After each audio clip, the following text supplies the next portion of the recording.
Bonjour à tous, merci d'être avec nous ce matin. J'allais dire ce soir, mais pour une fois, nous sommes donc le matin. On est ravis de retrouver l'Iconopop qu'on avait découvert et déjà il y a quelques mois avec Lisette Lombé, Mathias Malzieu, Daria Nelson et Suzanne Roballet. Euh, Aujourd'hui, donc, c'est une nouvelle rentrée littéraire pour l'Iconopop avec Akhenaton, qui n'est pas là aujourd'hui, bien sûr, Clémentine Beauvais et Pauline Delabroix-Allard pour leurs deux ouvrages qui sont différents dans la forme. Une fois de plus, l'Iconopop a innové et on aimerait évidemment avoir un avis pour ceux qui ne connaissent pas encore cette collection-là chez l'Iconoclaste d'Alexandre Bord qui est présent avec nous et Marie Bréhin qui travaillent tous les deux donc, pour l'Iconopop. Euh, Alexandre, est-ce que Oui, tu pourrais tout simplement expliquer pourquoi la collection Iconopop existe et quelle envie tu avais avec Cécile Coulon, précisons-le, d'éditer cette collection? bonjour tout le monde, c'est assez impressionnant. Déjà, je vais revenir sur ton mot d'innover. Moi, je ne pense pas qu'on innove, on se permet des choses, euh, mais innover, c'est quand même un peu prétentieux. Alors oui, l'Iconopop donc est né au mois d'octobre dernier avec 3 premiers livres. On va faire 6 livres par an. C'est une collection que je dirige avec Cécile Coulon, qui est romancière et poète. Et en fait, notre parti pris initial, c'était d'avoir une réflexion éditoriale et aussi commerciale, hein, pour oser les gros mots, sur le mot poésie, ce qu'il englobe et ce qui peut permettre. Et on s'est rendu compte au fil des années, moi j'ai été libraire pendant 9 ans, Cécile écrit de la poésie sur Facebook et elle a publié des recueils.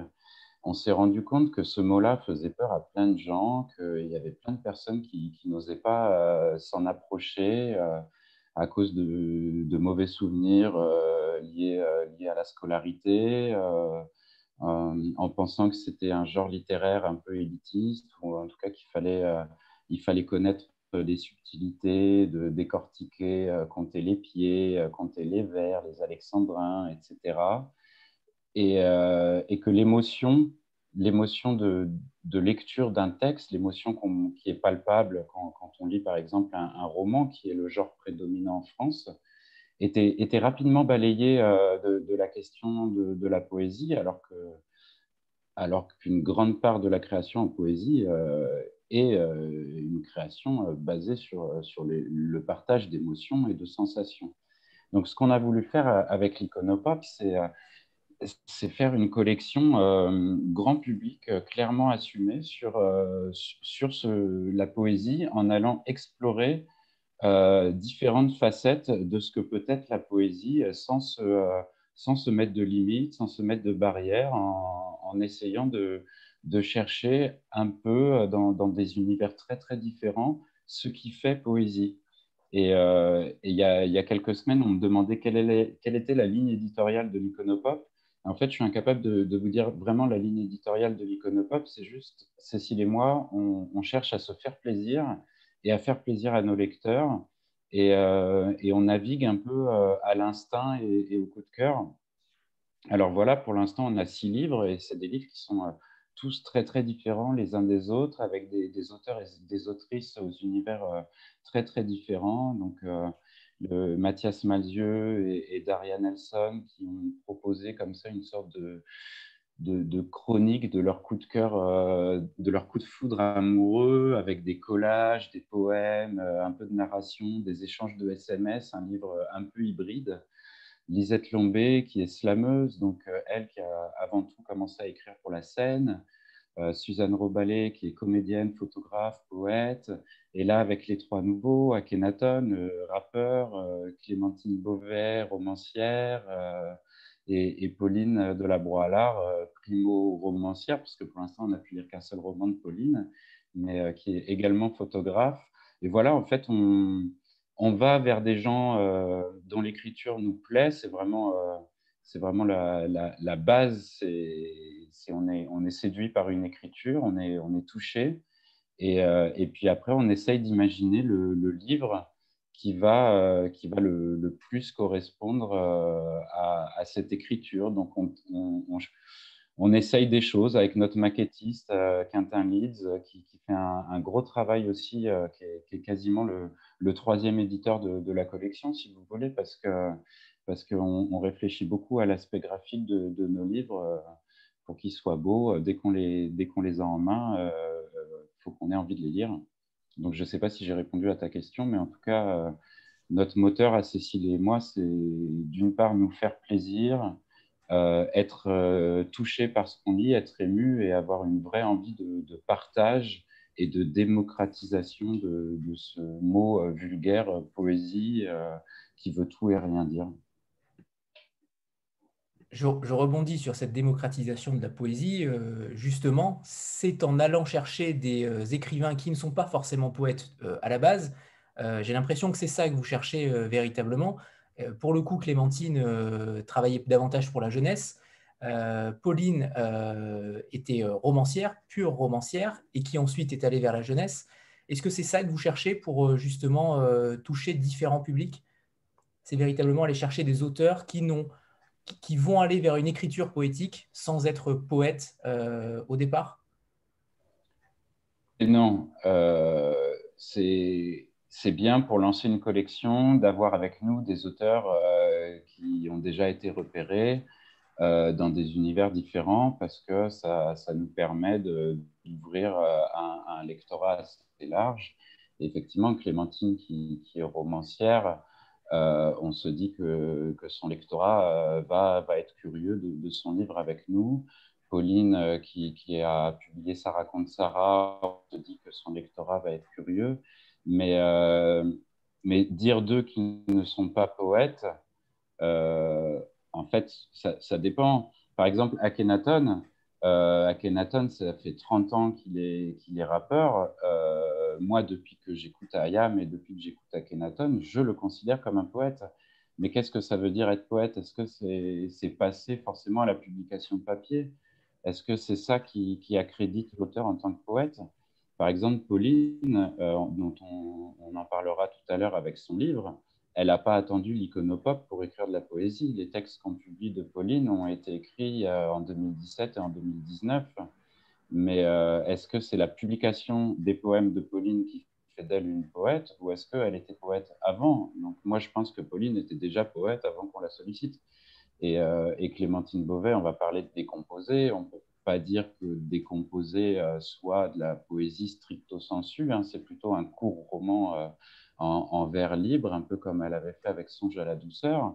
Mais l'écriture de Clémentine est poétique et elle l'était avant décomposé. Quand voilà, je reprends Songe à la douceur. Songe à la douceur, c'est un livre qui a une forme d'écriture poétique. Donc, qu'est-ce que ça veut dire être poète? Est-ce qu'on devient poète dès qu'on a une publication? C'est le truc sacré du livre. Ou est-ce qu'on peut être poète avant d'avoir publié dans une collection de poésie? Je ne sais pas si c'est à moi de le dire, mais moi, je pense qu'on peut être poète avant d'avoir publié un livre. C'est là où je voulais justement en venir, Alexandre. Clémentine et Pauline, justement, vous êtes arrivés à la poésie. Comment la poésie est justement arrivée à vous? Est-ce que véritablement votre écriture de romancière était déjà poétique auparavant ou au contraire, la poésie, comment est-elle entrée dans votre vie, tout simplement? Je sais que Clémentine, donc avec Songe à la douceur, c'était aussi un roman en vers libre inspiré de Pouchkine, mais pourquoi aujourd'hui avoir décidé aussi de revisiter Baudelaire avec La Charogne? En fait, même en rebondissant un peu sur ce que dit Alexandre, c'est marrant parce qu'il y a le côté les gens disent pas, enfin les gens osent pas lire de la poésie. Moi, honnêtement, quand Cécile m'a contactée en juillet dernier, elle m'a dit on lance une collection de poésie. Ah non, elle m'a envoyé un email en me disant dis donc toi, un truc comme ça, tu es poète. Et j'ai dit, mais non, absolument pas, vous vous trompez complètement sur la personne. Et elle me dit, et elle m'a dit, mais si, tu as écrit de la poésie. Je dis, non, non, j'ai écrit des romans, enfin, j'ai écrit un roman en vers et puis je traduis du roman en vers. Mais et elle m'a dit, oui, oui, donc ça s'applique à toi, on lance cette collection avec des textes poétiques. Et je pense qu'il y a aussi un côté, enfin, de ma part, en tout cas, c'était une réticence totale. Jamais je me serais présentée comme poétesse.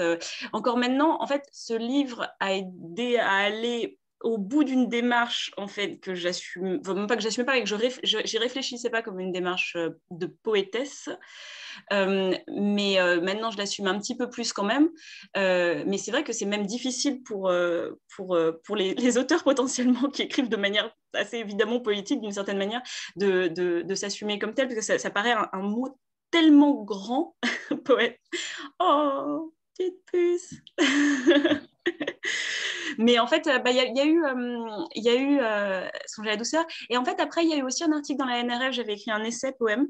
Et puis, une petite nouvelle dans un recueil qui s'appelait La revanche des princesses. Et j'ai écrit une nouvelle aussi en vers. J'ai beaucoup traduit en vers. Donc, finalement, au bout d'un moment, c'était devenu une manière assez naturelle pour moi de former des histoires. Et quand Cécile m'a proposé d'écrire donc, un court roman en vers, j'ai pensé à cette histoire que j'avais en tête plus ou moins depuis l'adolescence d'une certaine manière, et puis qui m'est revenue à ce moment-là parce qu'elle paraissait particulièrement appropriée. Mais enfin bon, tout ça pour dire que les réticences envers la poésie, enfin moi je les avais inconsciemment intégrées aussi, c'est sûr.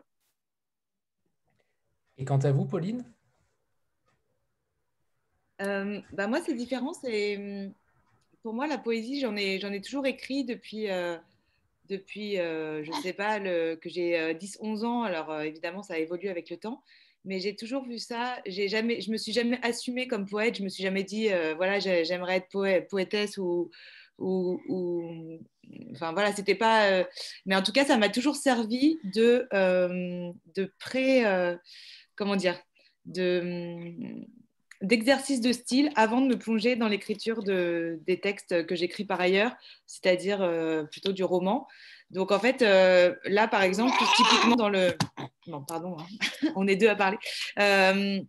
Dans Maison Tanière, ça a été à chaque fois des poèmes écrits comme un rituel d'écriture avant l'écriture du roman. Quelque chose pour me... Comment dire, comme un apéritif ou voilà pour me mettre en jambe et je l'utilise encore enfin j'écris peut-être un poème par jour, enfin je l'utilise vraiment tout le temps pour commencer la journée, enfin oui, je sais pas comment dire, commencer la journée. Alors ça peut être des haïkus de 3 lignes, hein, c'est pas non plus toujours formidable, mais j'en ai besoin. C'est un besoin en fait. La poésie pour moi c'est un besoin au quotidien pour je sais pas, décrypter ce qui se passe autour de moi. Je sais pas si c'est Donc très clair. Si, si, c'est très clair. Donc les dates dans le livre sont véritables. Vous avez à chaque fois écrit en 2017, en 2019. Vous ne les avez pas écrites a posteriori. Ah non, non, ce sont les vraies dates. C'est comme un journal de bord, un peu des coulisses de ce qui se passait dans l'écriture de mon roman. L'été 2017, ça correspond, pardon, l'été 2017, ça correspond à la fin de l'écriture de mon roman. Donc toutes les dates sont véritables et l'été 2019 ça correspond à cette période très bizarre qui a suivi la fin de ma tournée entre guillemets avec beaucoup de guillemets de ma tournée de présentation de ce roman et donc j'ai eu besoin de me retrancher du monde parce que ça m'avait vraiment épuisée, je m'attendais pas du tout à ça et du coup je me suis à nouveau enfermée de manière délibérée dans la même maison dans laquelle j'avais été pour écrire le livre. Et cette fois-ci, pour me reposer, pour prendre le temps de penser ce qui m'était arrivé. Donc, à nouveau, ce sont les vraies dates. On reparlera peut-être de ce succès-là, de Sarah contre Sarah et de l'après, justement, comment vous l'avez vécu. On en reparlera juste après. Mais Clémentine, vous avez écrit beaucoup de livres sur la jeunesse. Est-ce que vous avez modifié vos habitudes d'écriture en écrivant pour les adultes cette fois-ci? Honnêtement, pas du tout. Alors, c'est un nuançant ça par rapport à mes romans comme Songe à la douceur et Brexit Romance, qui sont vraiment mes romans jeunesse, qui sont les plus ado-adultes, on va dire. Pas du tout. Pour moi, la seule différence qui est absolument cruciale, qui fait que Décomposé n'est pas du tout un livre jeunesse, c'est qu'il n'y a rien dedans qui touche particulièrement à la jeunesse plus qu'à autre chose. Vous voyez ce que je veux dire? Il y a pas, les personnages ne sont pas jeunes. Enfin, à un moment, elle est enfant, mais bon, oui, aussi, à un moment, elle est adulte. Et puis, il y a plein de personnages adultes, etc. Il n'y a aucun des thèmes, aucune des ambiances, ton qui est particulièrement harnaché à un sentiment de jeunesse, une sensation de jeunesse. Donc pour moi, c'est tout simplement pas un livre jeunesse à cause de ça. Mais par contre, en termes d'écriture, pour moi, j'ai vraiment fait, comme Songe à la douceur, aucune restriction particulière. Je pense que quand on écrit pour la jeunesse, c'est simplement que on va s'orienter un peu de manière spontanée vers des personnages, vers des thèmes, vers des ambiances qui correspondent à une impression de jeunesse, on va dire, à une évocation de jeunesse. Mais c'est tout, pour moi, c'est la seule différence. Alors, par contre, vous revisitez le poème Charogne de Baudelaire. Pourquoi Baudelaire? Est-ce qu'il a j'imagine qu'il a évidemment un impact fort sur votre passé ou votre présent et peut-être votre futur, mais en tout cas, pourquoi Baudelaire? Pourquoi l'avoir choisi lui? Mais honnêtement, c'est vraiment, pour moi, Baudelaire, c'était vraiment l'un de mes poètes, sinon mon poète préféré. Enfin, quand j'étais ado, j'aimais beaucoup, beaucoup la poésie. Moi, j'étais pas comme un certain nombre de personnes qui détestaient la poésie à l'école, qui l'ont redécouvert plus tard. Moi, c'est plutôt l'inverse. En fait, je l'adorais à l'école et ensuite, je l'ai oublié. Enfin, je lisais plus de poésie jusqu'à très, très, très, très récemment. Mais par contre, quand j'étais au lycée, j'aimais beaucoup ça et j'aimais beaucoup des poètes du type Ponche, par exemple, enfin, des gens qu'on nous présentait, que j'aime beaucoup. Mais alors, vraiment, Baudelaire, c'était vraiment mon chéri, quoi. Puis en plus, j'étais juste à côté du cimetière du Montparnasse, alors j'allais lui dire bonjour sur sa tombe. Il y avait toute une espèce de mystique autour de Baudelaire. Et Une charogne, c'était vraiment mon poème préféré parce que, enfin, pour moi, il est quand même renversant ce poème et à chaque fois que je l'écoute ou que je le lis, je me dis mais quand même, mais quelle complexité et bizarrerie que ce poème qui est à la fois sublime et atroce, à la fois plein, enfin ces silences-là évidemment autour des deux femmes qui animent, enfin des deux femmes autour de la muse et puis non, ce qui est devenu une femme dans mon histoire, c'est cette charogne, et qui est particulièrement intéressant. Enfin, je trouve qu'on a envie d'en savoir plus, quoi. Mais c'était quoi cette charogne, ce bout de viande sur le coin de la route, etc. Et donc voilà, donc c'était quelque chose qui me fascinait depuis longtemps. Puis je me souviens que même à 16-17 ans, quand on avait fait Les Fleurs du Mal au lycée, je pensais à ce poème et je pensais à cette muse et je me disais, mais ça doit être tellement bizarre qu'un mec te dédie un poème au sujet d'un corps en décomposition, quoi. Et ça me préoccupait quelque part. Et c'est ça qui est ressorti 16 ans plus tard. Donc, une moitié de vie. Il y a une moitié de vie, j'y avais réfléchi. Et ce qui est extrêmement fort, c'est que vous avez réussi à les faire dialoguer ensemble, à faire dialoguer Jeanne et Charles. Pour le coup, ça aurait très bien pu être un exercice qu'on pourrait donner à ses élèves. Pourquoi avoir choisi cette formulation-là? En fait, vous avez totalement raison. Enfin, moi, j'anime énormément d'ateliers d'écriture. J'y pense beaucoup, je les théorise beaucoup. Je vais écrire un livre dessus. Enfin, je veux dire, c'est un truc qui me trotte beaucoup dans la tête. C'est-à-dire, c'est cette espèce de qu'est-ce qu'une consigne d'écriture d'une certaine manière. Et il y en a qui sont totalement expérimentales, qui sont très utiles en atelier, mais qui servent pas à grand-chose si on les prolonge. Mais il y en a aussi qui peuvent potentiellement mener à des choses très intéressantes, les consignes typiques d'atelier d'écriture. Donc ça, je suis tout à fait d'accord avec cette description-là, quoi. Et voilà, bah, donc je me suis dit que si, qu'en faisant comme ça, qu'en mettant la lumière, qu'en créant ce personnage de muse et aussi ce personnage de charogne, pour moi, c'est moins le dialogue Charles-Jeanne qui m'intéressait, même si c'était rigolo. En fait, le dialogue Charles-Jeanne, pour moi, il procure un peu ce que les Anglais appellent du comic relief, c'est-à-dire des moments un petit peu de drôlerie. On peut un peu relâcher la pression sur ces corps mutilés qu'on a. Mais moi, ce qui m'intéressait vraiment, c'était le dialogue Jeanne, donc la muse, et la charogne, cette femme qui est morte, mais qui est en train de pourrir, et les deux entrent dans une espèce de communion. Et donc, ce qui m'intéressait dans le roman, c'était d'installer cette communion, qui arrive à peu près vers le milieu du roman, et ensuite de passer le relais narrativement à Jeanne, qui va se charger d'une certaine manière de la suite de l'histoire.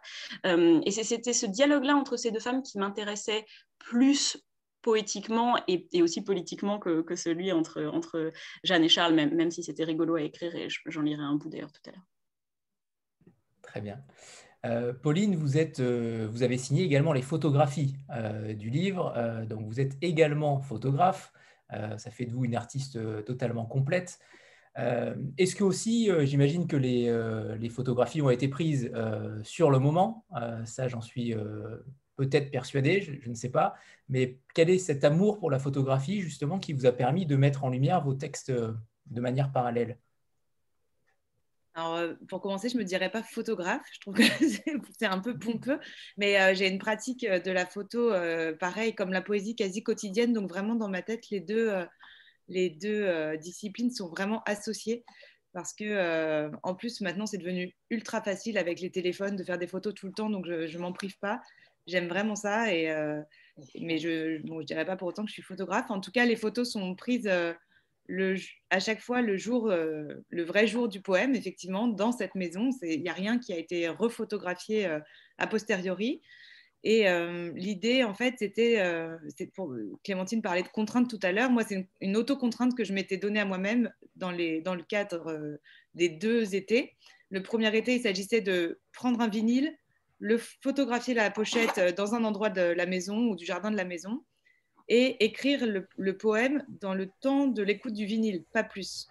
Donc, un vinyle, c'est quand même assez long, il y a 2 faces, mais mine de rien, ça passe vite. Donc, du coup, c'était vraiment un exercice de concentration. Je pouvais me concentrer.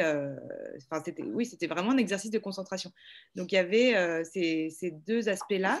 Et puis ensuite, pour l'été 2019, l'idée, c'était de photographier les plafonds. Alors, dit comme ça, c'est très bizarre. Mais c'est une maison incroyable et vous verrez dans le livre qu'aucun plafond n'est le même que son voisin. Enfin, il y a vraiment une multitude de plafonds et quand on se met un peu à regarder attentivement, on y voit des choses. Enfin, moi, j'y voyais des choses en tout cas. Et donc, je leur ai dédié des poèmes à ces plafonds. Donc voilà, ça c'est l'autre été un peu plus contemplatif, on va dire. Mais c'était important pour moi d'associer les deux parce que, à mon sens, les 2 disciplines font la même chose, c'est-à-dire prendre un instant et le figer. Enfin, ouais, c'est ça. Prendre un instant qui pourrait paraître anodin et l'inscrire, quoi. Oui, Prendre le temps de le regarder. dans une certaine simplicité en plus, parce que véritablement, ce sont des photos de pièces, parfois, évidemment, on a oublié de préciser que pendant un bon moment, sur chaque page, il y a donc un poème et une photo avec un vinyle qui se cache parfois un petit peu dans la photo. Mais c'est un petit peu cette simplicité. Comment, pardon? Je disais que c'était un peu cette simplicité d'une vie quotidienne reculée dans une maison. On va peut-être parler de cette maison quand même, puisque c'est peut-être le personnage principal quasiment du livre, cette maison reculée. Qui est-elle en réalité? Oui, c'est tout à fait, c'est absolument le personnage principal. C'est à la fois une mère, une matrice. C'est l'endroit où la narratrice peut se reposer, peut grandir, peut rêver. Elle protège, en fait. C'est une maison protectrice. Elle n'est jamais malveillante. Et surtout, elle souffle des indices. Enfin, en tout cas, moi, c'est comme ça que je l'ai vécu. Elle m'a aidée à écrire. Ça a été ma compagne vraiment d'écriture. Et sans elle, je pense que j'aurais pas réussi à écrire mon roman. Donc, c'était aussi un livre un peu hommage, parce que vraiment, je lui dois beaucoup. Je lui dois tout, même. Alors, concernant le choix des vinyles, parce que là, véritablement, c'est extrêmement éclectique. Vous tapez un petit peu sur James Brown. Attention, c'est un sacrilège.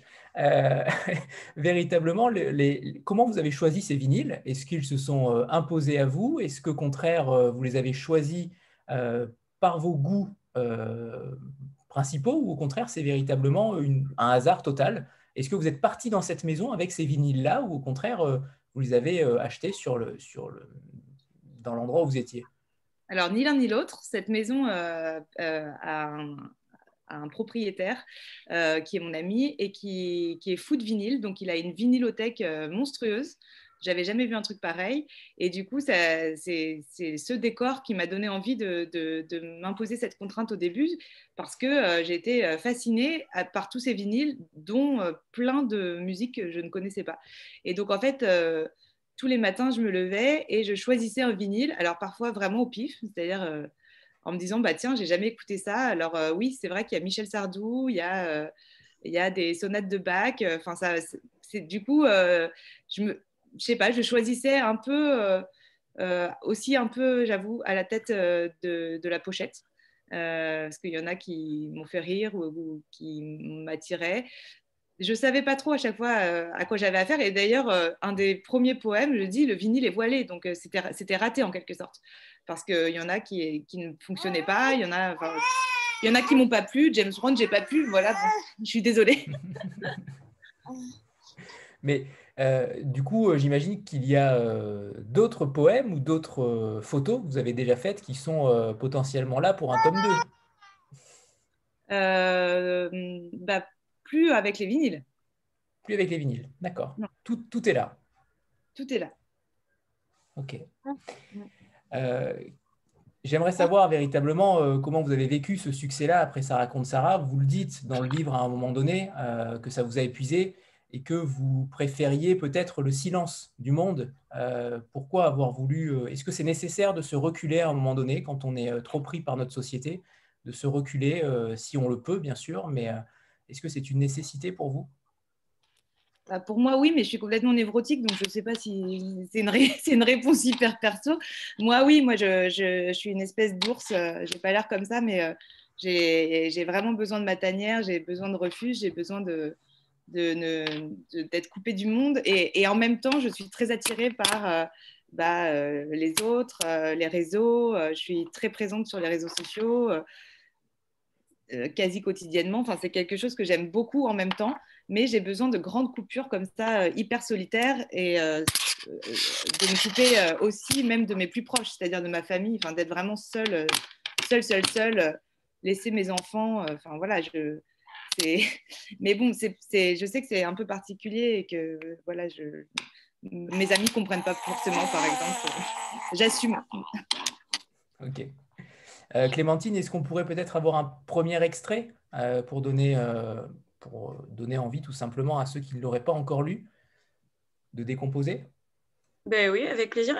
Comme j'ai fait une rencontre à la Maison de la Poésie il y a quelques jours et qu'il y a plusieurs personnes qui m'ont dit qu'ils l'avaient vu et qu'ils allaient aussi se connecter à ce Zoom, merci à ces personnes.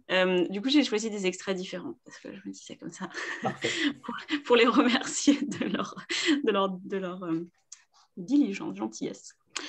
Donc voilà, il s'agit justement d'un dialogue entre Charles et Jeanne, Charles est en train d'élaborer son poème sur la charogne et Jeanne, docile, écoute et commente. Donc c'est le chapitre 7, Détour d'un sentier, 1855. Charles. Et ce monde rendait une étrange musique. Jeanne. Étrange comment? Comme l'eau courante et le vent. Mais encore, ou le grain qu'un vanneur d'un mouvement rythmique agite et tourne dans son vent. Tout cela, qu'en penses-tu, on l'entend? Cette rime, vent, vent, c'est riche, ou presque riche. On l'entend, la musique? Oh, on entend mille choses, on entend beaucoup. Toutes ces comparaisons, elles sont beaucoup. Je veux dire, il est question d'eau, puis de vent, puis de grain. C'est très volumineux. On en a plein les oreilles. Ça coule, ça ruisselle, ça glisse. On ne peut pas ne pas l'entendre. Il faudrait vraiment le faire exprès. Alors donc, on l'entend? Oh, bien certainement, les tympans s'en emplissent. Jeanne a la moquerie souple, roseau de sarcasme et raflant la surface de ce lac miroir qu'est le poète, où elle se reflète, et il voudrait parfois que sa muse soit un peu plus, disons, plus enthousiaste, qu'elle s'écrie « L'eau courante et le vent, voilà une trouvaille qui tient tout simplement de l'inspiration divine. » Elle a eu ces moments avant, autrefois, quand elle était petite, quand il tenait son corps de 15 ans, compact comme un pépin de pomme, lisse comme un marron d'automne. À cette époque, les mots qu'il confiait aux coupelles compliquées, petites de ses oreilles, lui tiraient des soupirs. Elle disait « Génie !» Elle disait « Je ne mérite pas que tu me glorifies. Pourquoi moi? J'ai une chance extraordinaire. » Mais ces temps sont enfuis autant que les corps tendres, tandis que la maladie la grignote, elle égratigne son poète, fait frétiller lassement son ombrelle au détour d'un sentier juste après ma rencontre. Et chez lui, la surface plisse juste un tout petit peu, à peine plus que ne l'agaceraient les pattes des puces d'eau. Jeanne, vous manquez de passion, surtout lorsque me viennent des projets de poèmes. Il me semble toujours qu'ils vous gênent, même quand vous en êtes l'objet. Vous vous trompez, Charles. Rappelez-vous l'objet du poème. Une charogne, infâme, sur un lit semé de cailloux. Incroyable lecture. Alors, je rebondis, Alexandre, par rapport à ça, parce que par rapport aux lectures, on disait justement que l'Iconopop faisait aussi parler ses auteurs. Et puis, on rappelle que derrière le livre, vous avez un QR code qui vous permet d'écouter les premiers chapitres, en tout cas les premières lignes des deux livres. Justement, est-ce que vous choisissez à l'Iconopop des auteurs qui ont aussi une voix, une gouaille qui permettent d'incarner les textes à l'oral, puisque c'est aussi le cas de Lisette Lombé, de Suzanne et de Mathias Malzieu et d'Ariane Nelson. Ça serait super difficile de choisir tout en même temps. Comme je disais tout à l'heure, Cécile et moi, c'est vraiment le texte qui prime en premier, hein. Mais en effet, quand on rencontre des auteurs, des autrices qui ont ça en eux, capacité de lire et d'incarner leur texte, c'est génial parce que l'Iconopop veut aussi développer sa partie audio. On est persuadé que la meilleure façon de transmettre la littérature, ça se fait par le son, par la voix. Et donc oui, pour chaque livre Iconopop, chaque projet Iconopop, on essaye de voir comment on peut le décliner en audio. Et d'un livre à l'autre, ça prend des formes différentes. Donc, on en parlera sûrement avec Pauline tout à l'heure. Pauline a un projet un peu musical avec une musicienne qui s'appelle Messia. D'ailleurs, elles vont être sur scène à la Maison de la Poésie mardi prochain, là, dans 2 jours.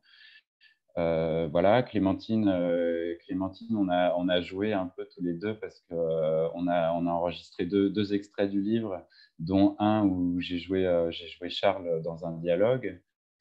Akhenaton, c'était évident dès le début. Le texte qu'il nous a proposé, c'était un texte qu'il allait rapper, qu'il allait enregistrer. Donc voilà, pour chaque livre, c'est différent, mais en tout cas, on ne veut pas se couper de ça. C'est-à-dire que ça fait partie du package Iconopop. Pour chaque livre, on essaie de trouver quelle est la meilleure façon de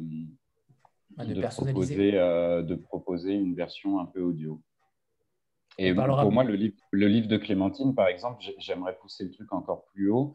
C'est que quand je l'ai lu, je l'ai vu sur scène. C'est-à-dire que j'étais persuadé que c'est un texte qui est fait pour un monologue théâtral ou pour une pièce de théâtre à 2 personnages, éventuellement 3. Mais même un seul en scène, ça marcherait. Et moi, oui, mon rêve, c'est que Décomposé existe même en pièce de théâtre, quoi. Ouais, je suis entièrement d'accord avec cette vision-là du théâtre. Clairement, ça s'y prête évidemment. Pauline, c'est à vous. Est-ce que c'est bon pour vous pour nous lire un petit extrait? Il y aura peut-être du blabla de bébé, je suis désolée. C'est pas grave. Alors, c'est le premier poème du recueil qui raconte un peu, du coup, le projet. Dimanche 23 juillet. Partita numéro 2, en ré mineur pour violon seul. Johann Sebastian Bach. C'est le premier vinyle posé sur la platine de la maison tanière où je suis arrivée hier. Tu m'as écrit « Bonne route, my love ». Et aussi « Tu me manques, ma douceur ». J'ai le corps encore tout empreint de toi, gorgé d'amour et du soleil qui tapait si fort aux Saintes Maries de la mer, là où crèche le roi des Gitans, là où la mer est laide comme une mégère, là où tu me montrais tes seins un autre été. J'ai le corps encore tout empreint de toi. Je regarde la marque de tes dents sur le haut de mon bras. Je me demande ce que tu as croqué aujourd'hui, si loin de moi. Ce matin, j'ai acheté du melon, des pêches, un concombre, des tomates au marché. Et puis à l'épicerie, un sachet de bonbons chimiques sur lequel il y a écrit « Happy Life ». Ce serait le titre de ces semaines à venir. Happy Life pour violon seul. Merci Pauline. Très difficile très difficile, alors bravo. Immense difficulté absolue entre lire son texte et s'occuper de son enfant, c'est bravo. Je galère. Bravo. Sandra, c'est à toi. Oui, bonjour à tous. J'avais une question d'abord pour Clémentine, à savoir si ce travail sur une charogne avait été un travail finalement de spontanéité, d'inspiration totale, ou est-ce que ça a nécessité pour vous un travail d'étude approfondie du poème qu'a priori vous connaissez très bien puisque vous l'aimiez beaucoup, de recherche aussi, voilà, pour notamment ce dialogue entre Charles Charles et Jeanne, pardon. En fait, alors d'inspiration totale, bon, il y a toujours pour moi du retravail, beaucoup de réécriture, etc. Mais là, très sincèrement, c'est peut-être l'un des livres que j'ai écrit le plus rapidement, ou du moins dont j'ai écrit le plus rapidement le premier jet. Normalement, je mets quand même longtemps à écrire un livre, et il y a pas mal de retravail, etc.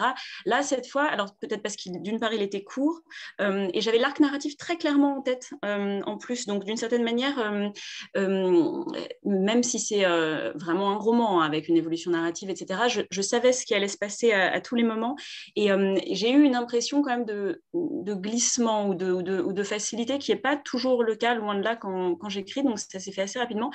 En termes de recherche, j'en ai fait, mais vraiment de manière minimale, et c'était vraiment délibéré. C'est-à-dire que je ne voulais surtout pas m'arnacher à des considérations historiques qui soient extrêmement précises, parce que pour moi, ce n'était pas ce genre de travail littéraire. Vous voyez, j'étais beaucoup plus intéressée de l'idée de rendre une ambiance de 19e siècle fantasmée, ou une ambiance baudelairienne, ou une ambiance, une atmosphère, en fait, plutôt que de me dire, ah, mais est-ce qu'ils auraient vraiment pu se déplacer de tel endroit à tel endroit en passant par la rue de la femme sans tête? Enfin, c'était pas du tout le genre de choses qui m'intéressaient, d'une certaine manière. Sinon, j'aurais vraiment même pas écrit la première page, puisque le terme faiseuse d'ange n'existait même pas à l'époque. Enfin, en tout cas, ça voulait pas dire ça. Donc, si je m'en étais tenue à ce genre de considération, il y aurait eu... Je me suis permis une licence poétique, quoi. Et puis d'ailleurs, comme on me l'a fait remarquer en imaginant que c'était un point absolument majeur, c'était probablement pas Jeanne qui était la muse de Baudelaire ce jour-là avec cette histoire de charogne. Mais enfin, honnêtement, ça me préoccupe pas trop d'une certaine manière, parce que pour ce projet littéraire-là, c'était pas la question, c'était pas un projet documentaire, c'était vraiment un projet poétique.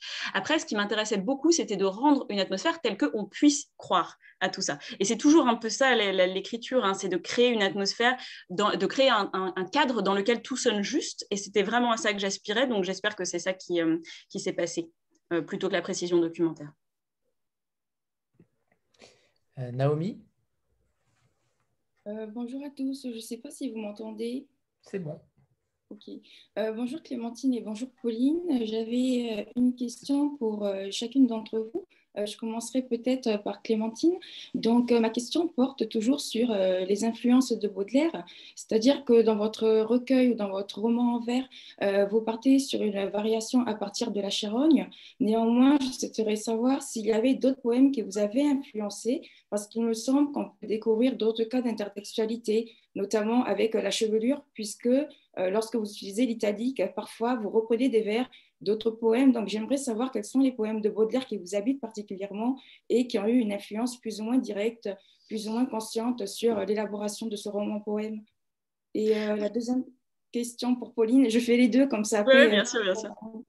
Très bien. Donc, la deuxième question pour Pauline. Lorsque j'ai lu votre recueil, j'ai eu l'impression, en lisant vos poèmes, d'avoir des sortes de photos comme on trouve parfois dans l'écriture d'Annie Ernaux. C'est-à-dire qu'on a une écriture assez épurée, mais en même temps très visuelle. Et on arrive vraiment à se représenter les choses d'une façon assez concrète. Donc, j'aimerais savoir quels sont les liens que votre écriture entretienne avec l'art et la photographie. Est-ce qu'il y a un lien entre votre style d'écriture et le fait que vous êtes passionné par la photographie d'autre part? Tu veux commencer, Pauline? Je préfère te donner la priorité si tu veux commencer, parce que je sais qu'avec les bébés, s'ils sont calmes, il faut profiter de l'instant, il faut saisir le kairos.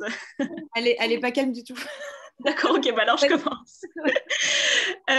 Merci beaucoup pour cette question. Et oui, bah, tout à fait, vous avez totalement raison. Je pense qu'une chevelure a été aussi très important. Et puis beaucoup des poèmes à Jeanne, en réalité, hein, parce que ce qui m'intéresse, et puis après, dans les plus célèbres aussi, hein, que ce soit l'invitation au voyage ou les correspondances, etc. Mais notamment, il y a beaucoup d'influence de tous les poèmes un peu exotisants aussi de Baudelaire, puisqu'il est aussi beaucoup question de ça, c'est-à-dire de cette espèce de magnétisme qu'il a autour de Jeanne, autour de tout cet imaginaire-là. Et ça, c'est mentionné beaucoup au début.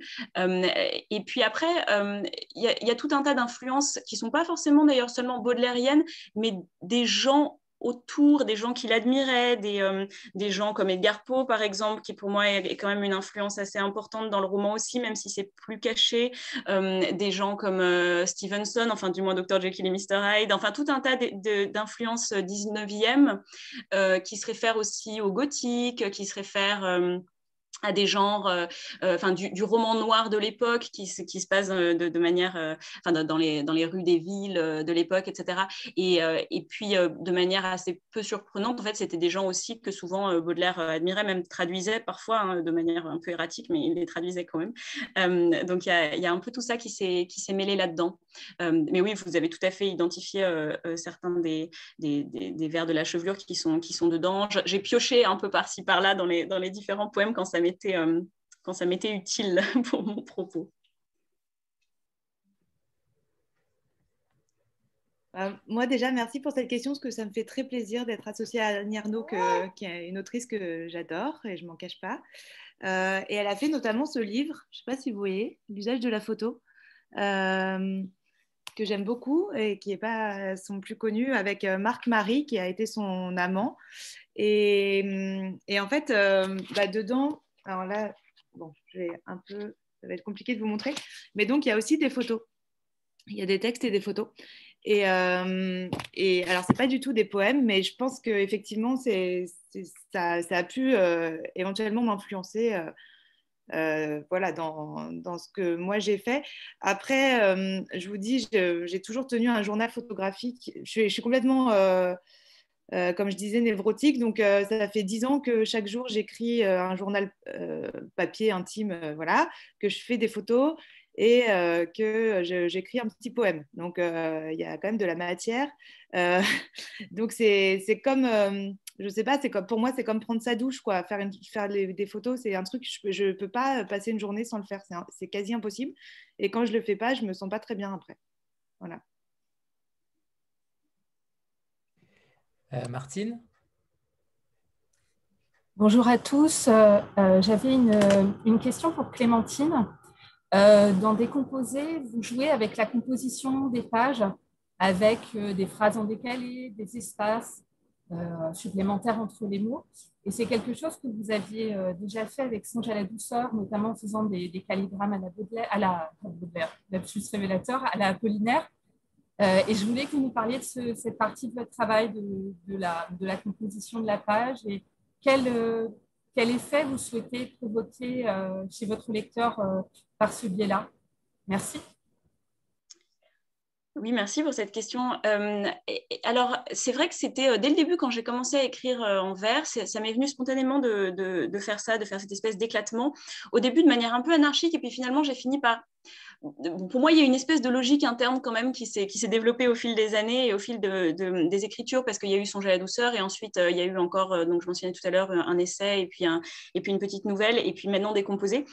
En fait, c'est étrangement technique, pour des raisons auxquelles je ne m'attendais pas du tout quand j'ai écrit Songe à la douceur, pourtant j'aurais dû, parce que j'étais vraiment très, très naïve. C'était que quand on écrit ça sur une page Word, et qu'ensuite on essaye de mettre ça sur une page de roman, eh ben, ça ne marche pas, bizarrement, ça casse tout le système. Et quand j'ai écrit Songe à la douceur, j'avais quand même 180 pages, ou je ne sais plus, 150 pages d'écriture comme ça, et quand il s'agit de le mettre en page pour en faire un roman, eh ben, j'ai dû refaire toute la versification, et enfin, comme on peut s'imaginer, c'est très très dur, parce qu'en fait la versification porte le sens, et des faux enjambements, ça casse le sens, quoi, et des espaces qui sont pas assez grands, le silence n'est pas assez grand, et moi je l'entendais dans ma tête, enfin, comme une espèce de décalage terrible, donc j'ai dû refaire la mise en page avec mon éditeur de l'époque. Là, je me suis un peu plus méfiée quand même cette fois, donc on a dû refaire un petit peu quand même de mise en page avec Alexandre et avec le maquettiste, etc.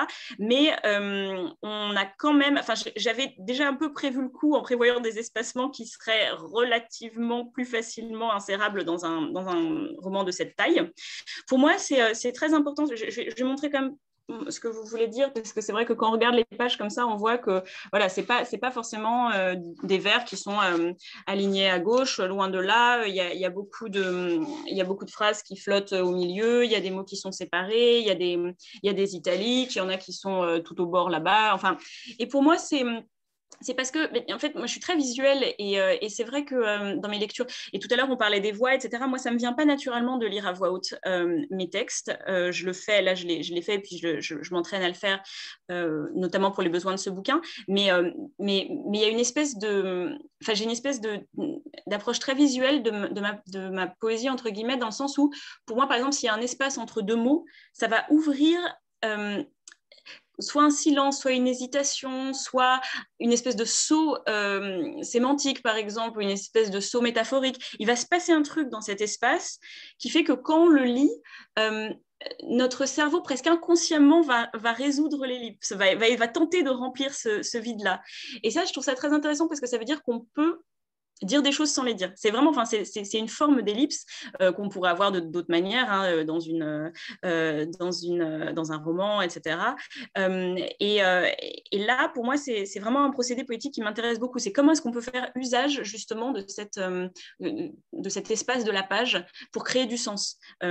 Et c'est, enfin, en fait, c'est à la fois instinctif et quand même il y a un système, c'est-à-dire que je le sens quand j'arrive à ce stade dans un vers, par exemple, que ce mot-là, il faut le décaler. Parce que si on ne le décale pas, eh ben, on ne saisira pas le décalage d'une certaine manière.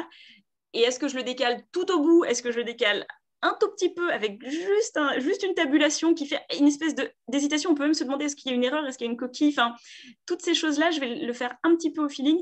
Mais finalement, je m'aperçois quand je termine le livre qu'il y a quand même une sorte de système qui s'est mis en place, peut-être malgré moi. Sandra? Oui, donc c'était une question pour Pauline. Dans la partie Les jours absents, vous dites, vous l'avez lu, hein, je garde ainsi une trace de ces jours où je m'absente du monde. Je voulais savoir en fait si ces poèmes, ces textes, vous les aviez retouchés et si après coup, puisque l'écriture semble effectivement immédiate et spontanée à l'écoute des disques, ou si vous aviez retouché ces textes et si quand vous les retouchez éventuellement, est-ce que c'est nécessairement toujours hors du monde comme vous le dites, ou est-ce que vous réussissez aussi quand même à créer ou à retoucher certaines choses dans une présence au monde parfois? Alors, quand je relis mes textes après coup, je peux le faire, ça fait un peu diva, mais je peux le faire avec des gens autour de moi, ça ne me dérange pas. C'est tout le travail de réécriture quand il y en a. Ça, pour le coup, je n'ai pas besoin de m'isoler, non.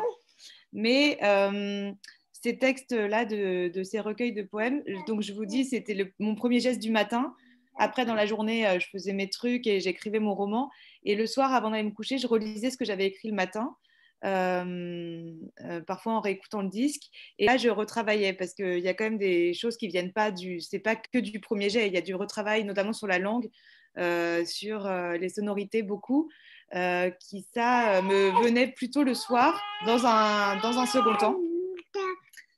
Et ensuite, on a aussi travaillé un petit peu quand même avec Alexandre, dont c'est le métier, mais donc ça, plusieurs années plus tard du coup, puisqu'il y a eu 2 et 4 ans qui ont séparé l'écriture et la publication. Stéphanie? Oui, bonjour Pauline, Clémentine, Alexandre et tout le monde.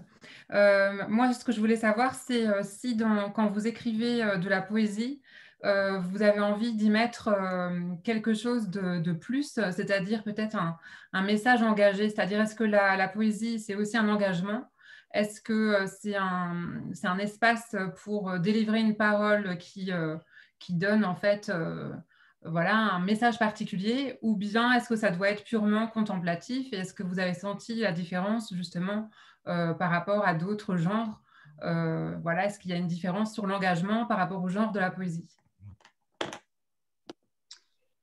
Je vais répondre d'abord le temps que Pauline revienne. Alors pour moi, la poésie, moi, je pense que je pourrais difficilement nier que mon livre est engagé. Je pense que c'est vraiment le cas.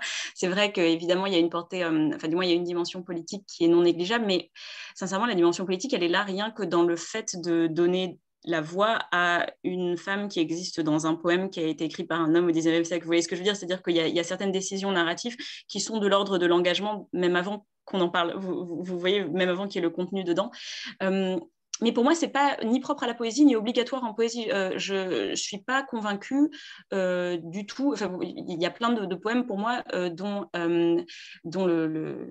la portée politique est... Alors, je n'ai pas forcément limité. De toute façon, tout texte est idéologique ou politique d'une certaine manière, même en étant passivement idéologique. Un texte l'est toujours, mais c'est vrai que tous les textes ne prennent pas de la même manière les armes contre ou pour une cause en particulier. Enfin, en tout cas, pour moi, la poésie ne le fait pas particulièrement ni plus ni moins que le roman.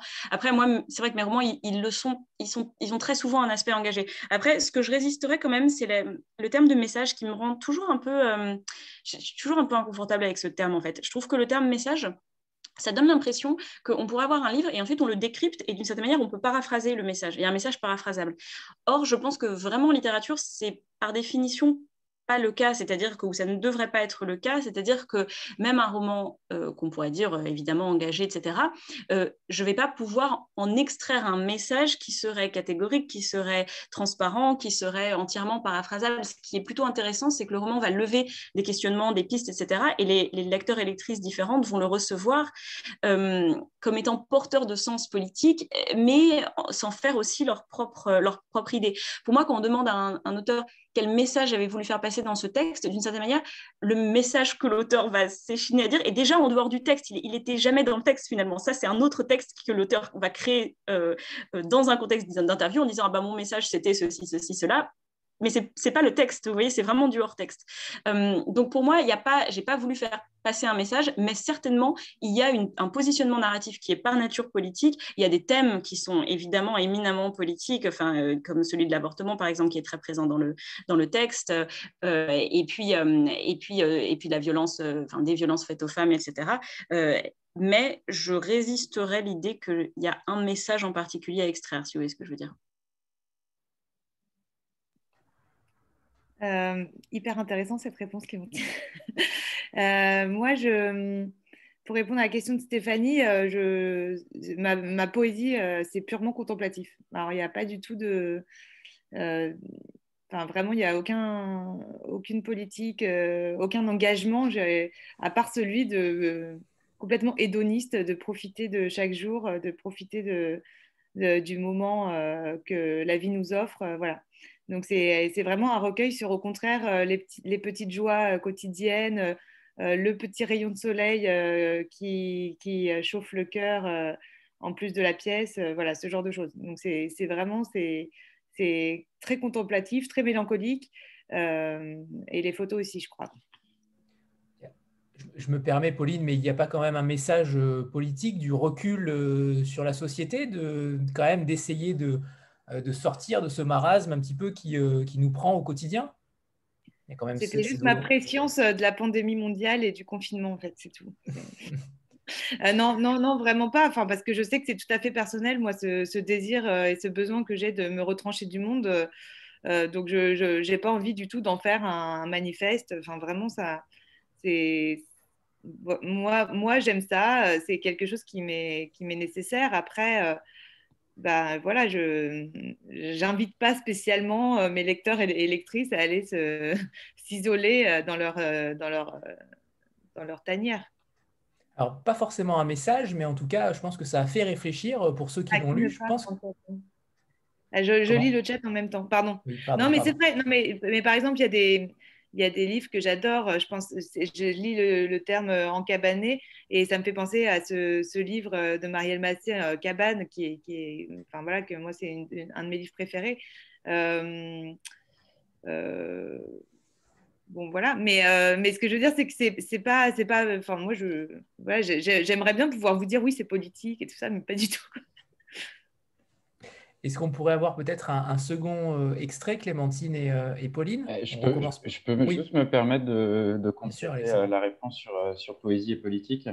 Moi, je pense que tous nos livres à l'Iconopop ont une portée politique, soit clairement visible, comme c'est le cas pour le livre d'Akhenaton ou de Lisa Flambé, qui sont vraiment des textes d'engagement, on va dire, ou sinon plus dissimulés. Et là, Pauline, c'est tout à son honneur, pense ne pas être politique en écrivant. Moi, je pense que ça l'est un petit peu aussi. Et en fait, la poésie, moi, il y a un texte qui m'a énormément marqué d'un poète chilien qui s'appelle Nicanor Parra. C'est un texte qu'il a écrit en 1963, qui est un manifeste poétique, et dans lequel il dit les poètes sont descendus de l'Olympe. Et en fait, dans ce texte-là, il fait l'indistinction entre, en gros, la poésie des petits oiseaux et des pâquerettes et la poésie qui a les pieds sur terre. Et nous, Cécile et moi, on aime la poésie qui a les pieds sur terre et qui va nous donner une façon d'être au monde. Et c'est aussi ça l'iconopop, c'est par la poésie de saisir un peu mieux notre époque.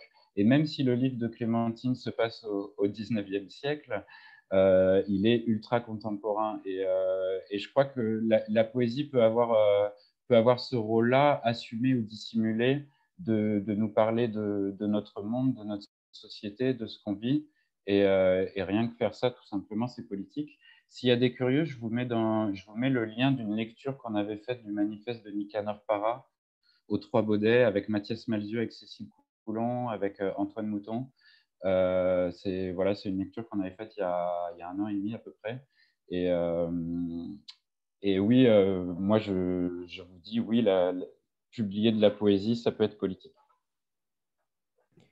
Tant que je vous tiens, Alexandre, par rapport au livre audio, on a été nombreux à espérer que les 3 premiers recueils sortent en livre audio.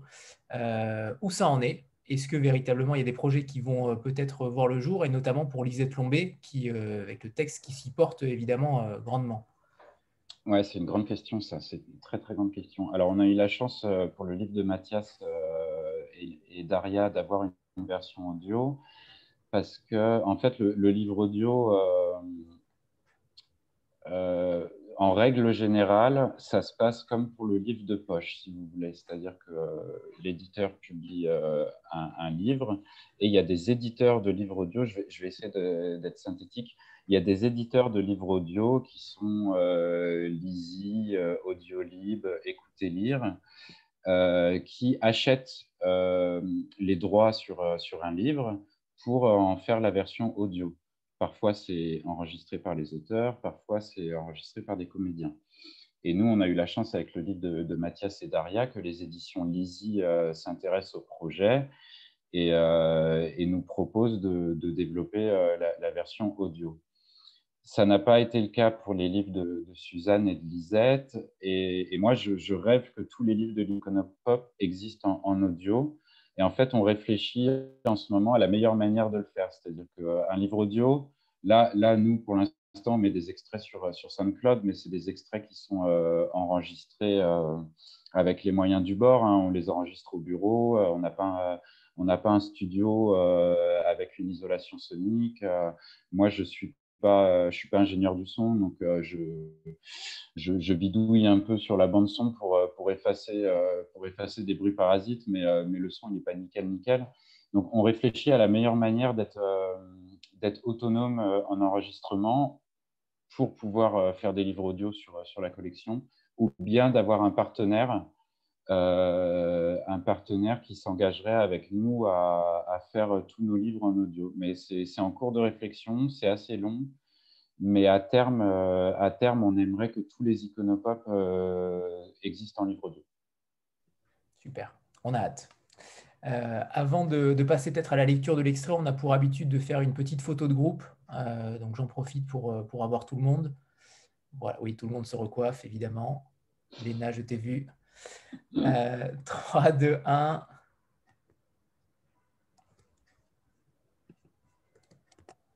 C'est bon, super, merci. Alors Clémentine, c'est à vous pour le deuxième extrait.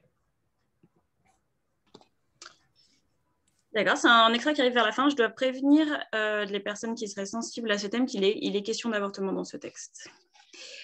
Alors, c'est chapitre 15, rue de la femme sans tête, 1845. Un jour, on me convoque rue de la femme sans tête, et voilà l'autre petite sœur que je trouve juchée sur un coussin. Elle n'est pas rousse comme l'autre, elle n'a plus de cheveux. Elle est une plume dans l'édredon de plumes. Elle a la peau bleue et elle a les lèvres bleues. Et autour d'elle, les amis s'affairent pour la réchauffer, mais tout est bleu chez elle, ainsi que l'hiver l'intérieur de la glace qui cambre les gouttières. « Il faut faire sortir l'enfant, dit l'autre petite sœur. C'est lui qui la tue. » C'est faux. Elle a la mort au corps depuis bien plus longtemps, la mort qui crache du sang, ordinaire comme le pain, superbe et tragique pourtant, givre piquant les jeunes poumons, la mort qui se niche rouge dans les petits mouchoirs. « Fais sortir l'enfant, implore la petite sœur rousse. Mais la petite sœur bleue ne veut pas. Elle insiste, d'une voix pas plus forte qu'un trait de craie, qu'elle veut simplement être guérie, que l'homme qu'elle aime a l'argent pour la sauver, il faudrait simplement le retrouver, il l'aime. Il a placé là cet enfant qu'elle veut, qu'il veut aussi. Courez les rues, ma sœur. Voici là son adresse. Retrouvez-le, il a l'argent. Je note l'adresse. Je me prépare à y aller. Ce que je ne remarque pas. Autour de moi, le paravent gêné des regards des amis, clôture de bois sombre. Je me rends à l'adresse. Elle est dans des quartiers de chocolat et de diamants, là où je ne vais jamais, où les femmes n'ont pas besoin d'être recousues, les petits endormis d'être bercés, ou alors peut-être que si, ici aussi, mais on ne le sait pas. Mes bottes sont grises de salissure. Pourtant, je les presse contre le marbre pour trouver l'homme que ma petite sœur aime, et qui l'aime, et qui va la sauver. La porte s'ouvre sans grincer sur un homme vêtu de crème. Il avise tout ce qui en moi est gris de salissure.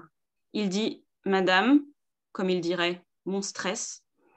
Je lui confie mon prénom, Grâce. Je lui confie le prénom de ma petite sœur. Il fourre les deux dans sa poche, les ayant soigneusement pliés, s'en va chercher son maître.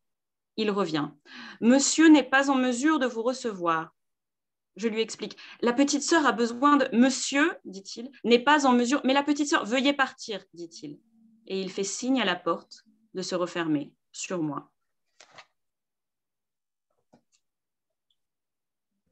Pauline?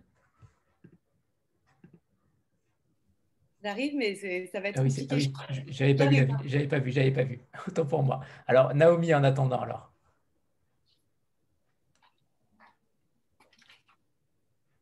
Non. Non, pas de question du coup. Ah, non, bah non, elle est invisible. Donc, Pauline, c'est bon pour vous? Bah oui, moi oui. Allez. Vendredi 4 août. Nino Andradia, Nino Ferrer. Paresse des longueurs de l'été. Caresse des longues heures enfermées. Tendresse des ombres alanguies. C'est la première année que j'aime ça.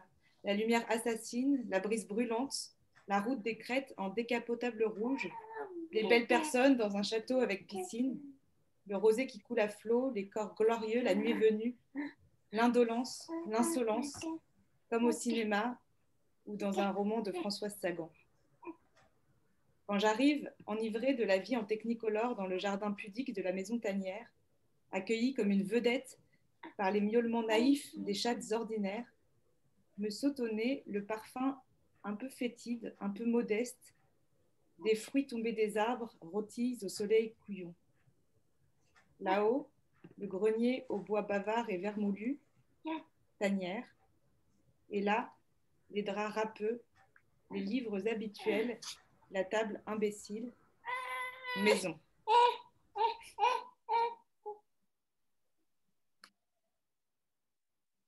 Merci, parfait timing. Super. Naomi, est-ce que c'est bon? Ouais. Oui, c'est bon, désolée, j'avais dû m'absenter. Alors, j'ai une question, Clémentine et Pauline, qui s'adresse à vous deux. Enfin, même deux questions. Alors, la première concerne celle de l'avortement, puisque dans vos deux textes, c'est un thème qui est abordé. Donc, Pauline, par rapport à ce que vous disiez tout à l'heure, j'ai fait le rapprochement avec l'événement d'Annie Ernaux, puisque c'est le livre dans lequel elle consacre vraiment... c'est dans lequel elle consacre ce thème. En fait, elle y consacre beaucoup de pages, même si ça revient dans d'autres parties de son œuvre. Alors, je souhaiterais savoir pourquoi ce thème en particulier.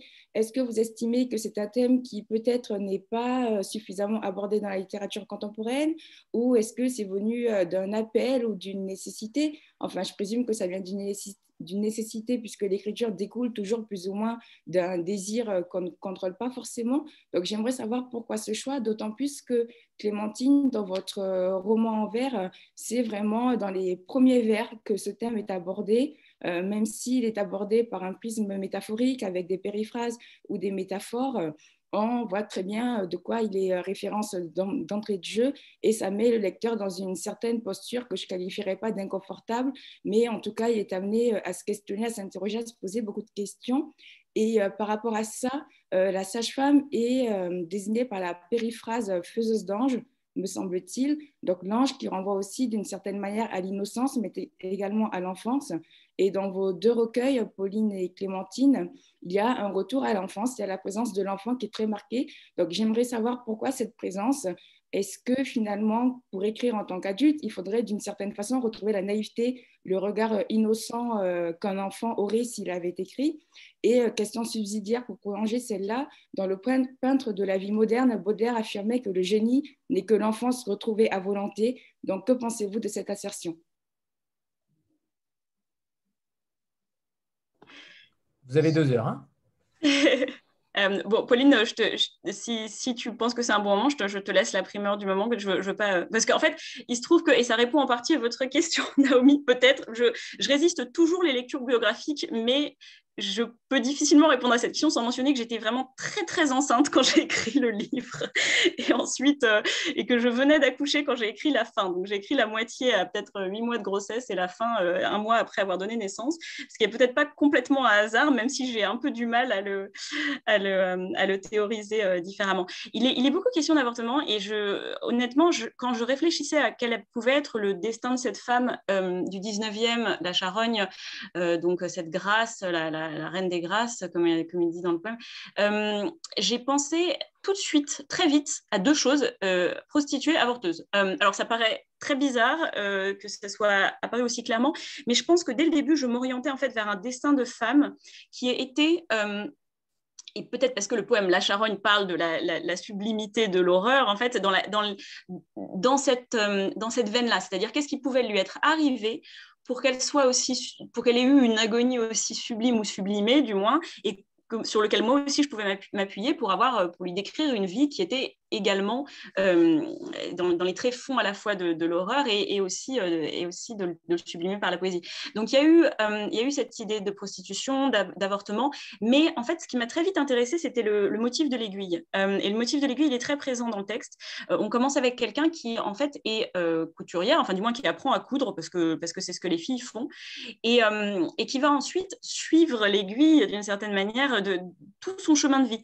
Et parfois, ça va être une aiguille qui répare et qui sauve, et parfois, ça va être une aiguille qui, alors, répare et sauve autrement d'une certaine manière en devenant faiseuse d'ange, et puis, plus tard, va servir comme arme.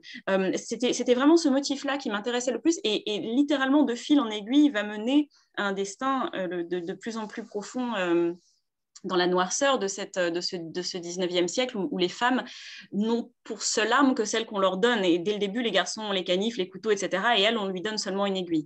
Donc c'était là un peu le thème. Le thème faiseuse d'ange, c'est un peu... Enfin, c'est assez anachronique de l'utiliser pour dire avorteuse. Hein. Moi, je l'ai fait, mais c'est anachronique. En réalité, il s'agissait plutôt des femmes qui, à l'aide d'une aiguille, d'un clou, c'est un peu horrible, encore une fois, hein, ce que je vais dire, hein, je vous préviens à l'avance, mais avaient pour mission, d'une certaine manière, de tuer des bébés abandonnés plutôt à la naissance.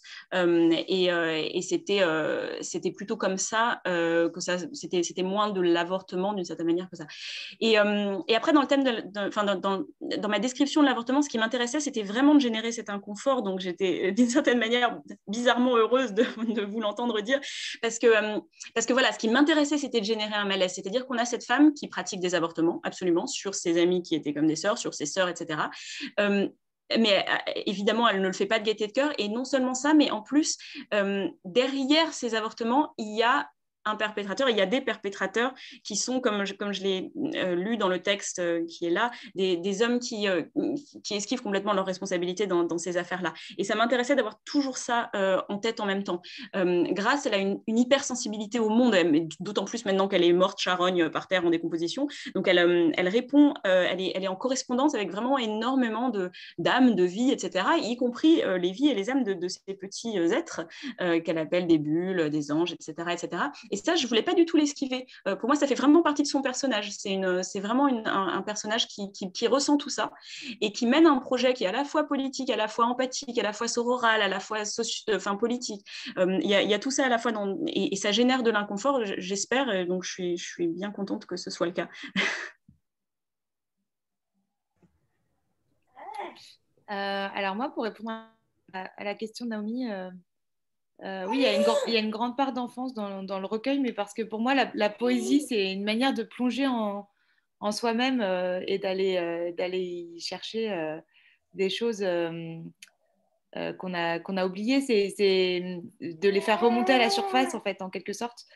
Et c'est vrai qu'il y a pas mal de poèmes, je me suis rendu compte de ça en choisissant pour la lecture musicale de mardi soir. Il y a quand même beaucoup de poèmes qui parlent effectivement de l'enfance, la mienne, du lien que j'avais avec mes parents, etc. Donc voilà, ce serait ma réponse, que pour moi la poésie, c'est une plongée en soi-même. D'ailleurs, les photos permettent aussi ce retour vers l'enfance. Véritablement, j'ai retrouvé, pas forcément la mienne, mais en tout cas, j'ai retrouvé des éléments aussi qui m'y faisaient penser. Alors peut-être aussi par les vinyles, mais notamment par les décors, par les meubles, par le mobilier en fait, qui est d'époque et qui permet aussi de se remémorer quelques instants de notre vie. J'ai eu l'impression en tout cas que c'était aussi à travers les photos que c'était présent. Et moi, ah pardon, excuse-moi, je vais juste ajouter un truc sur ce que tu as dit, Anthony, sur ton livre, Pauline. Moi, ça m'a fait ça avec les plafonds, parce que c'est que quand on est enfant qu'on regarde les plafonds. Après, on ne regarde plus les plafonds. Surtout moi qui suis très petit, en effet, je regarde forcément les plafonds. Oui. Oui. Sandra? D'ailleurs, oui, pardon Sandra, mais est-ce que vous avez lu le livre l'une de l'autre? J'imagine que oui. Oui. Ouais. Moi, je suis hyper admirative de celui de Clémentine, je l'adore. Et j'ai trop envie, depuis qu'Alexandre a parlé de cette histoire de théâtre, là, je trouve que ce serait vraiment une chouette idée. Oui, bien sûr, moi, je l'ai dévoré. Dès que je suis allée les chercher, mes exemplaires auteurs, j'étais absolument ravie de récupérer celui de Pauline en même temps, que j'ai lu immédiatement dans la foulée, qui était vraiment sublime. Sandra? Oui, c'était une question à nouveau à Pauline. Vraiment, de la pure curiosité sur les photos. Là, je quitte un peu la poésie et une question un peu pratique. Est-ce que vous avez pris vos photos sur argentique et est-ce que vous aviez pensé à du noir et blanc? Parce que c'est vrai que la couleur, en fait, moi, ça m'a surprise quand j'ai ouvert le livre en librairie. Et c'est peut-être aussi ça qui m'a fait aussi le prendre quelque part, parce que je trouvais ça plutôt original, parce qu'on voit beaucoup de photos noir et blanc quand on accompagne la poésie. Et j'ai trouvé que c'était un choix particulier, original. Et donc voilà, est-ce que vous aviez pensé au noir et blanc et est-ce que vous avez utilisé de l'argentique ou un portable? Voilà. J'avais pas pris avec moi j'ai un appareil argentique, mais j'avais pas pris avec moi dans ma retraite. Donc c'est des photos au téléphone en fait, mises en scène, hein, parce que voilà, parfois on me voit dessus, c'est des autoportraits. Enfin, j'ai quand même, c'est des photos au téléphone, mais qui sont vraiment travaillées. Et le choix de la couleur, moi j'étais très contente. Il y a eu une petite hésitation à un moment, savoir si on allait l'imprimer en noir et blanc en couleur. J'étais vraiment, mais plus que contente de savoir qu'il serait imprimé en couleur, notamment pour la partie des plafonds, évidemment. Mais parce que le noir et blanc, plus la poésie, enfin plus ces poèmes-là, je trouvais ça un peu compliqué. Et voilà. En revanche, ma galerie Instagram, par exemple, est composée uniquement de photos en noir et blanc. Donc c'est un truc que j'aime bien aussi, mais pas pour ces textes-là. Je trouvais que c'était bien qu'il y ait de la couleur, un peu de vie, etc. Henrik, c'est à toi. Est-ce que vous m'entendez? J'ai un peu de problème avec Zoom. Ok, super. Bon. Moi, j'ai plus une question. Je vais aborder davantage la vous dites que vous écriviez, enfin, vous avez écrit avec des vinyles, etc. Est-ce que l'écoute de ces vinyles influençait, parasitait d'une certaine manière votre écriture? Parce que parfois on entend des mots, enfin des choses se passent lorsqu'on écrit en écoutant de la musique, surtout quand il y a des paroles. Dans quelle mesure ça vous parasitait? Et je vais en profiter pour poser la même question à Clémentine. Est-ce que toi, quand tu écris, Clémentine, tu te mets dans une certaine atmosphère, tu te mets de la musique, ou tu te replies uniquement sur toi-même sans rien pour venir te parasiter, justement? Vas-y, Pauline, réponds. Ouais. Alors, c'est une super question, parce que après ça, quand j'avais fini mon petit rituel de poésie, après, par contre, il fallait que je fasse silence absolument pour écrire mon roman. Je ne peux pas écrire en musique, c'est impossible, mais vraiment impossible. Il faut un silence vraiment pur, c'est-à-dire que le bruit du frigo me dérange. Je suis capable de faire des trucs un peu tarés pour me plonger vraiment dans un silence total. Donc là, c'était un peu une entorse à ça. Et il y a quand même peu de chansons françaises dans les vinyles choisis. Du coup, quand c'est dans d'autres langues ou quand il n'y a pas de paroles, ça ne me dérange pas. Il y a Michel Sardou, mais bon. Non, mais en réalité, ce qui m'inspirait, c'était le rythme et pas voilà, les paroles. J'arrivais très bien à en faire abstraction. Ce qui m'inspirait, c'était le rythme. Et d'ailleurs, il y en a certains qui sont... il y a certains poèmes qui sont vraiment, quand on écoute les chansons en même temps, je pense que ça peut vraiment s'entendre, ou en tout cas se voir, se lire, qu'il y a une correspondance avec tel morceau. Et notamment l'usage du franglais, d'ailleurs. Oui, tout à fait. Et Clémentine? Je valide quand même les soutiens de Michel Sardou qui sortent du bois pour se mettre dans les commentaires. Qui me connaît Mara. Moi, j'écris pas en musique. Je peux écrire avec de la musique classique, ou alors de la musique où je comprends vraiment pas les paroles. Mais vraiment, il faut pas du tout que je comprenne les paroles, quoi. Il faut vraiment que ce soit dans une langue où je saisisse même pas les mots, parce que c'est compliqué. Je sais qu'il y a des gens qui le font. Je sais qu'il y en a au moins une dans la salle que je vois qui le fait, qui écrit en musique. Elle se reconnaît, elle rigole. Mais moi, j'en suis incapable. Je pense qu'il faut un cerveau extrêmement puissant pour pas avoir tous les mots qui culbutent dans l'esprit. Enfin, j'ai pas ça personnellement. Stéphanie? Oui, alors moi, c'est une question peut-être qui va vous paraître un peu improbable, mais d'après vous, qu'est-ce qui passe dans vos textes de l'ère du temps? Qu'est-ce que ça dit de notre époque, même si ça se passe à une autre époque, comme quand il est question de Baudelaire, par exemple? Et pour le dire autrement, en fait, quelqu'un qui lit vos textes dans 50 ou 100 ans, qu'est-ce qu'il se dit de notre époque à travers ce que vous avez écrit? Ouais, c'est très intéressant comme question. Il y a des bouquins de Pierre Bayard que j'adore qui s'appellent Demain est écrit. Il a toute une petite trilogie où il parle de la manière dont les auteurs soit anticipent des événements qui vont se passer dans le futur, soit anticipent des événements qui se passent dans leur propre vie, et ce genre de choses-là. Et c'est vrai que c'est assez étonnant. On en parlait avec des potes récemment, avec des amis à moi, parce qu'il se trouve qu'on a tout écrit au même moment, en fait, un livre où il est question à la fois de sensualité féminine, de violence, d'inceste aussi, de choses, mais qui tombent pile au moment, quoi, de ce genre de questionnement où ça explose. Et j'en parlais avec une très proche amie à moi, Sonia Ferchak, qui vient d'écrire un livre sur Agatha Christie, où il est question d'inceste et de silence dans la famille. Et je veux dire, le truc, elle a fini de l'écrire la semaine où sortait La Famiglia Grande, enfin ce genre de choses qui paraissent presque magiques et bizarres, quoi, comme communion à la fois politique et littéraire, en fait. Et je pense qu'il y a quelque chose quand même qui est de l'ordre de l'empathie, enfin d'une espèce de sens du temps, mais qui est aussi d'une connexion entre les personnes, même sans trop se parler, des choses viennent à la surface comme des petites bulles, quoi. Et en tout cas, moi, je le vois beaucoup dans mon propre bouquin. Il y a un zeitgeist, quoi. Il y a forcément des thématiques, entre guillemets, que je pioche maintenant, que je ne faisais pas même l'année dernière, hein, qui est sur le thème voilà, de l'inceste, de la sororité, de ce genre de choses. Et on n'a pas forcément l'impression de le faire. Je me suis aperçue bien après que pour moi, en fait, le livre a été très inspiré par Mona Chollet, par Sorcière de Mona Chollet. Je m'en suis aperçue rétrospectivement. C'est marrant comme on peut être complètement aveugle à ses propres références. Et je pense que là, il y a eu vraiment quelque chose de l'ordre de la communion qui s'est passé, qui est passé dans le livre. Et peut-être que le livre a été déclenché par cette lecture, même si l'idée venait de bien plus loin dans le temps, vous voyez ce que je veux dire, mais qu'il attendait ce catalyseur-là pour devenir livre. C'est une manière biaisée de répondre à votre question, mais qui veut dire que voilà, que les livres vont distiller de manière un peu mystérieuse certains éléments politiques actuels, quoi. Moi, je vous disais, je suis hyper fière d'avoir pressenti le confinement, voilà. Donc, en toute simplicité, en toute humilité, parce que quand même, 2017, chapeau, fallait le prévoir.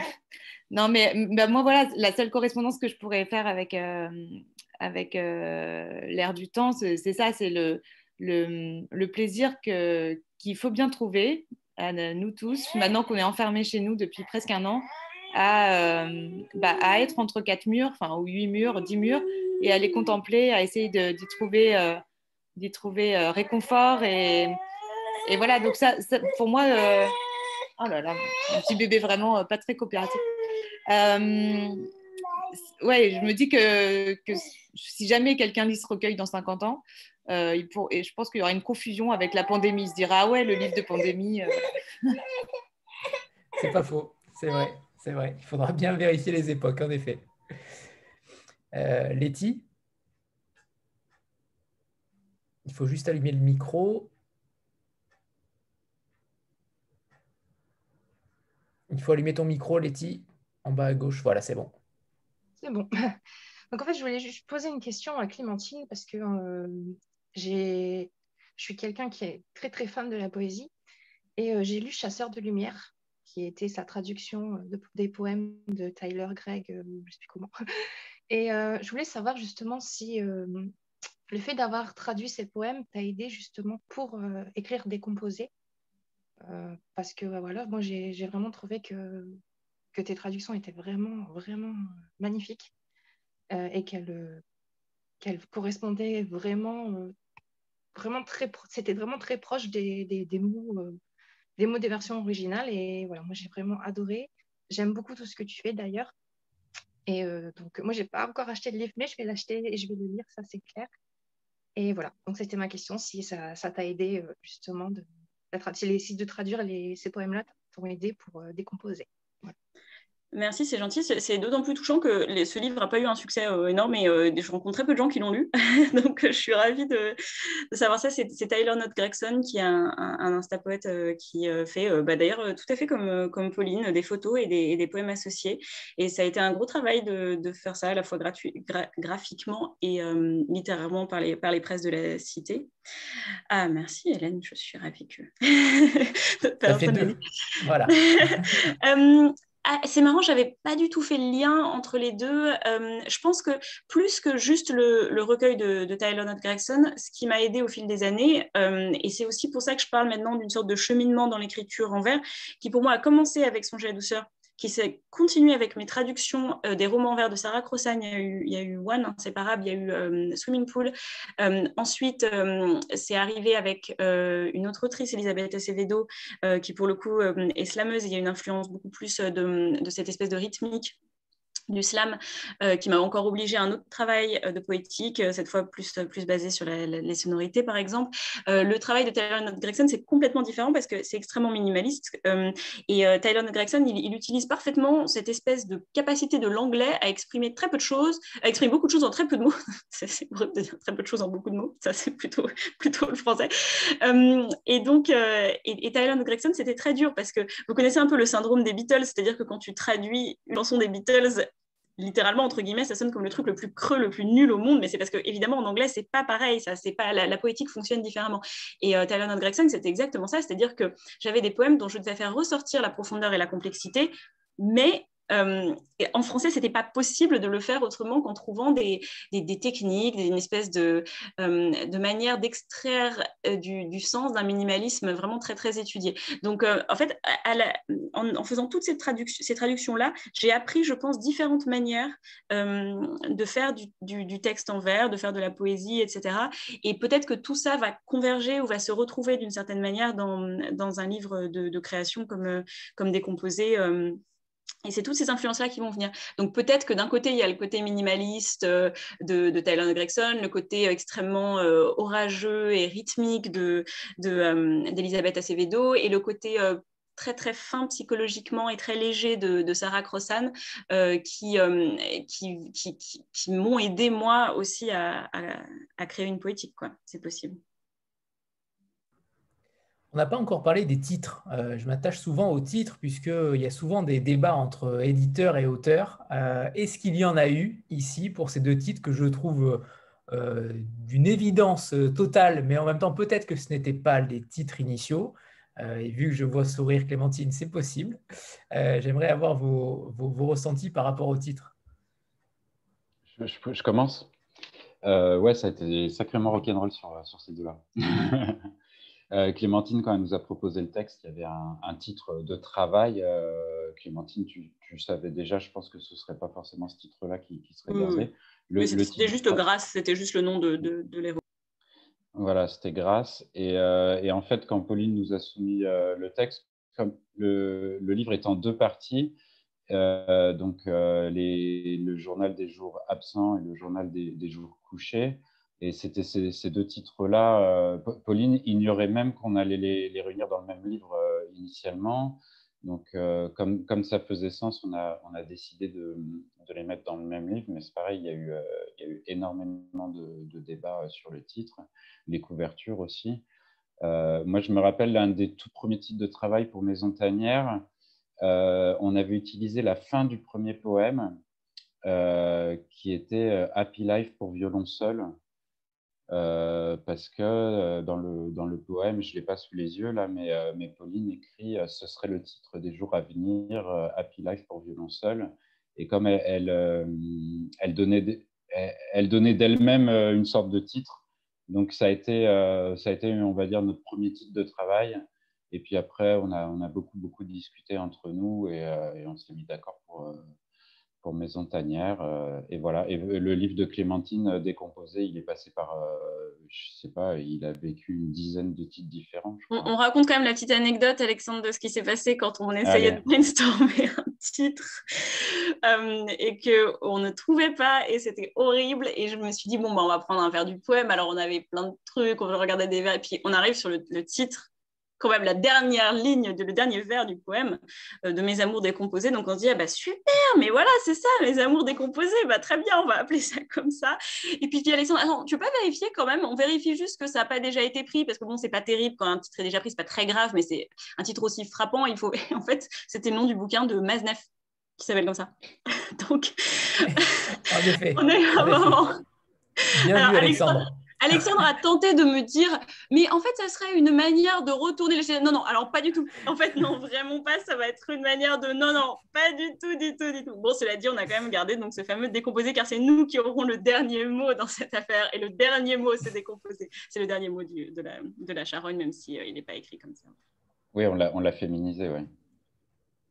On a donc failli passer à une catastrophe médiatique. Très bien. Ouf. Non, mais ça aurait pu être très drôle. Hein. Moi, je le voyais comme un geste un peu politique de dire Baudelaire n'appartient pas à Matzneff. Et nous aussi, on a eu le droit d'utiliser ce titre et en espérant que dans l'histoire, ce titre, ça sera le nôtre et pas le sien. Mais bon, c'est vrai que c'était quand même un peu délicat. Ça aurait pu. Naomi ? Oui, je souhaiterais rebondir sur les propos que vous venez de tenir par rapport au choix du titre. Alors, dans celui de Clémentine Décomposé, lorsqu'on n'a pas encore lu le recueil, on s'attend tout de même à un recueil assez sombre, assez sinistre, puisque ça pourrait renvoyer à la putréfaction d'un cadavre, etc. Dans Suite Pauline, il y a la maison donc, qui renvoie à un lieu qui est clos. Donc, il y a quand même une sensation ou un champ sémantique de l'oppression ou de quelque chose d'assez fermé que l'on retrouve parfois dans certains poèmes d'ailleurs. Donc, je souhaiterais savoir si vous pensez que pouvoir dire le réel et surtout pouvoir dire l'obscurité du réel, le mal qui fait partie de l'humanité, pour autant, il faudrait passer par le langage poétique.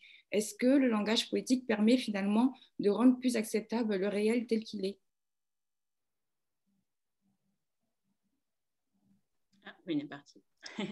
Alors, de rendre plus acceptable, ça dépend ce qu'on veut dire par plus acceptable, parce que si par plus acceptable, on veut dire plus docile ou plus convenable, je pense pas. En fait, c'est plutôt le contraire, c'est-à-dire dans souligner la transgression, etc. Mais par contre, plus acceptable dans le sens de plus...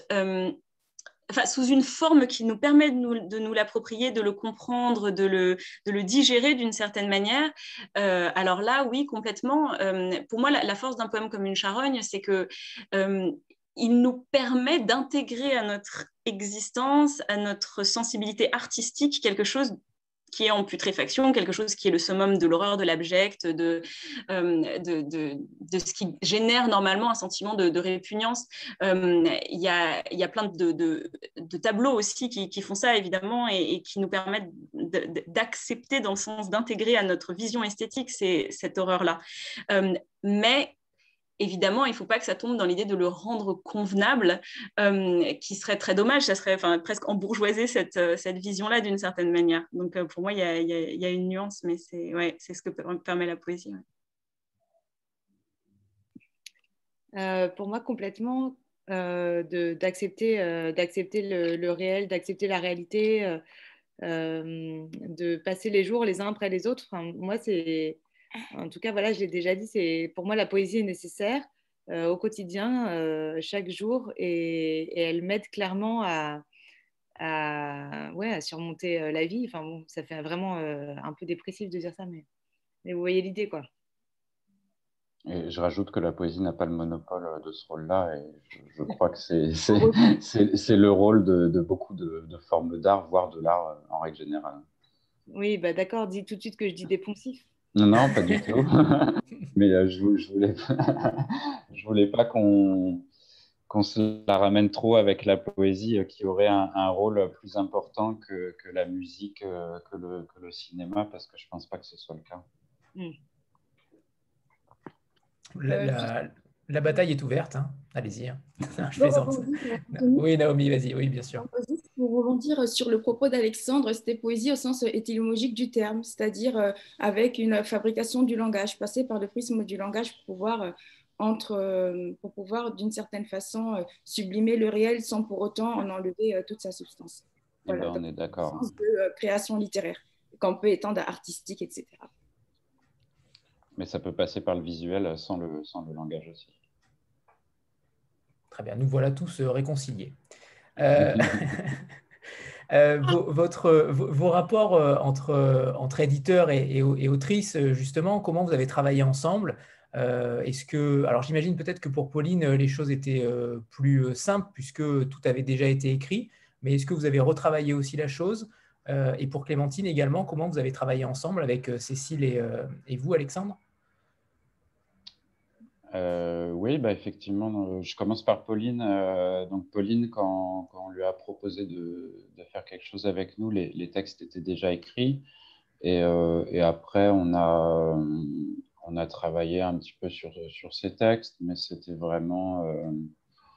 Enfin, je sais pas, Pauline, ce que tu en penses, mais je pense que c'était pas grand-chose. On a surveillé... On a surveillé sur quelques répétitions. C'était vraiment des mots où je lui faisais des remarques. Parfois, elle n'était pas d'accord. Enfin, on a bossé sur les textes. On a changé des choses. On a coupé un petit peu. On a enlevé des choses, mais c'était pas. Je pense que Pauline, c'était pas traumatisant le travail qu'on a fait sur tes textes.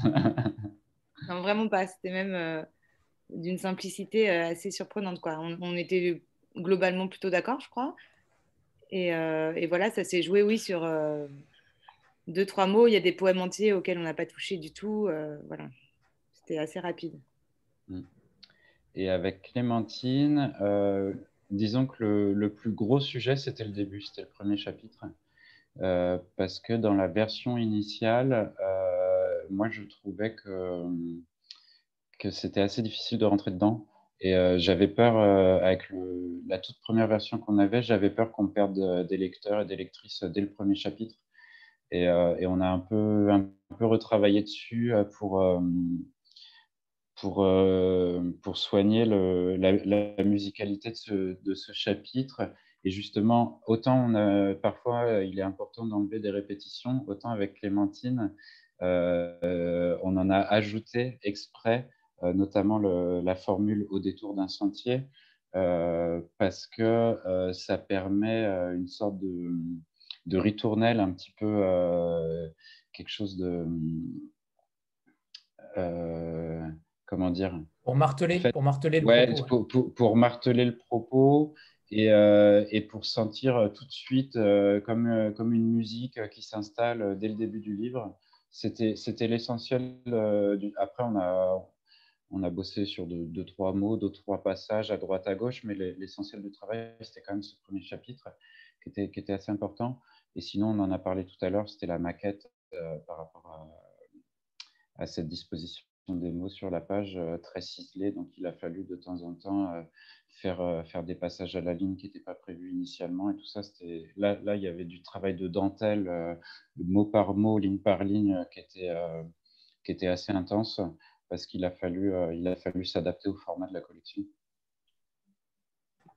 Très bien. Je ne sais pas si Clémentine veut dire quelque chose sur...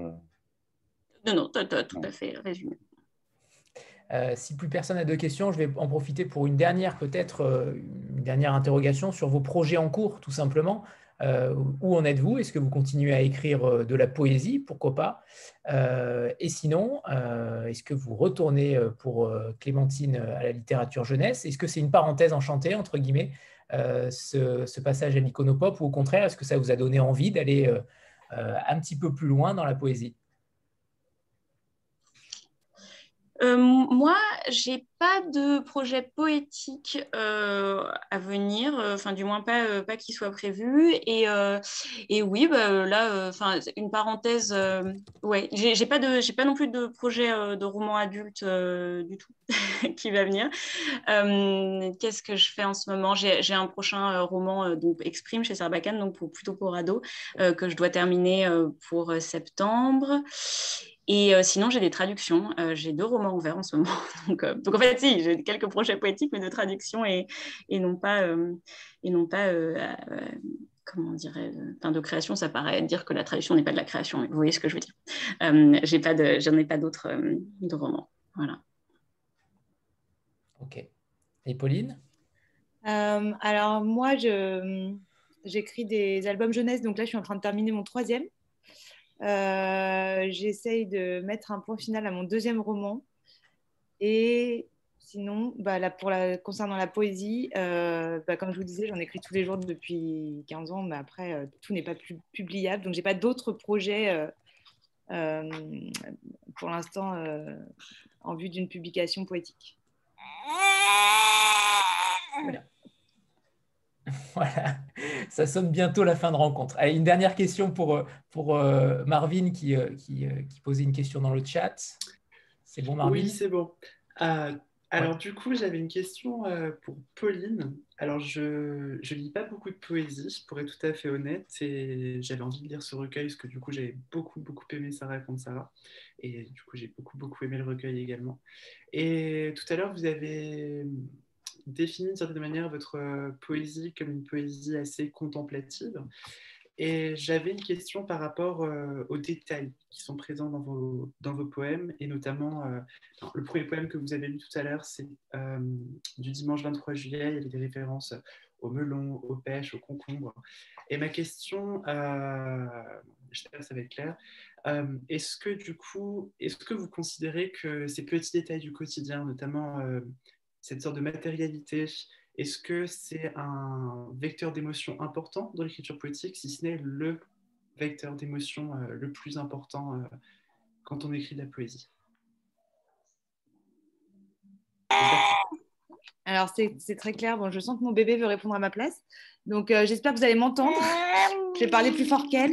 En fait, mon idée, moi, de la poésie, c'est vraiment une idée sensorielle. Et là, ce que j'ai vraiment voulu faire avec ce recueil, c'est de... Vous m'entendez ou pas? Parce que moi, je ne m'entends pas.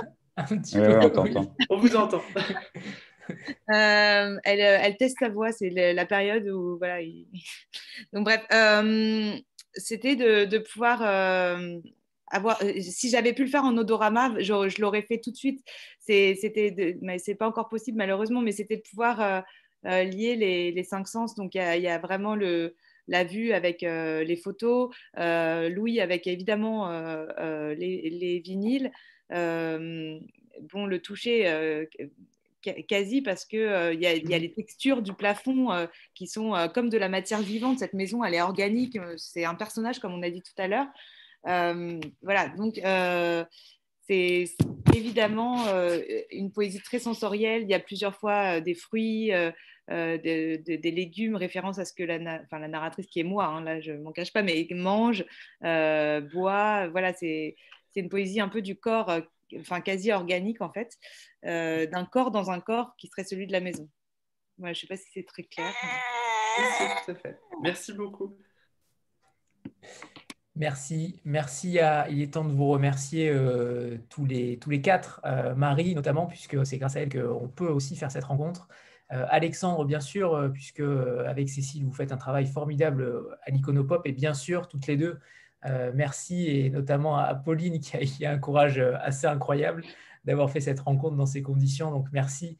Merci Clémentine, merci à toutes les deux. Merci beaucoup et à tout le monde. Merci Anthony, ouais, merci tout le monde. Merci beaucoup à toi. Et lisez ces deux recueils parce que véritablement, ils sont différents, et l'un en tant que novella et l'autre en tant que poème pur, on pourrait dire ça ainsi. Merci. Merci à tous les deux, à toutes les deux, et à tout le monde à l'Iconopop. Merci beaucoup. Bon appétit à tous. Bon dimanche. Au revoir tout le monde. Merci beaucoup. Bon week-end. Merci.